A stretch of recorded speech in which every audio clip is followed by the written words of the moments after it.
સ્વરૂપ, કાર્ય અને સ્વભાવ ત્રણ વસ્તુના આપણને દાન કર્યા છે અને આપણને સમજાવ્યું છે કે એ શ્રી કૃષ્ણને જ્યારે પ્રણામ કરીએ ત્યારે આપણે બધાએ કેવી રીતે કરવાના છે.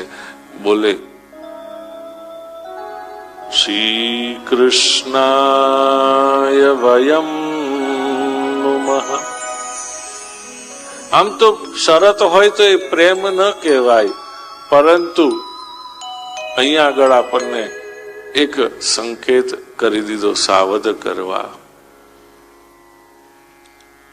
કે કૃષ્ણ માર્ગ, પ્રેમ માર્ગ, યોગ માર્ગ, ભક્તિ માર્ગ એ એવો વિશેષ છે અને વિચિત્ર પણ છે કે એની અંદર જો હું બનીને પ્રવેશ કરીએ તો આપણે ફસાઈ જઈએ, પણ જો હું ને બદલે અમે બની અને જો પ્રવેશ કરીએ તો આપણે પાર પડી જઈએ. Let us get into us and we rather than I and me. એટલા જ માટે એક વચનમાં નહીં, બહુવચનમાં પ્રણામ કરતા કહ્યું વયમ નુમઃ. કેવા શ્રી કૃષ્ણ? તો ક્યાં સચ્ચિદાનંદ રૂપ છે.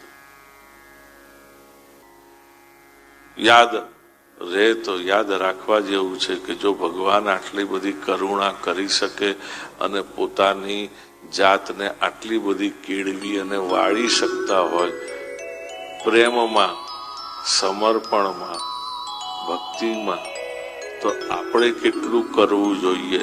કારણ કે ભગવાન તો કોઈ મર્યાદા રાખતા જ નથી. અમર્યાદિત આપણને ભગવાન પ્રેમ કરે છે, આપે છે. જ્યારે આપવા બેઠા છે ત્યારે એને કોઈ મર્યાદા નથી. મર્યાદા હોય તો એ પ્રેમ છે નો, એ તો અખંડ છે, અસ્ખલિત છે, અનાદ્યંત છે. એટલા જ માટે કીધું નફરતની શરૂઆત પણ છે, મધ્ય પણ છે અને અંત પણ છે.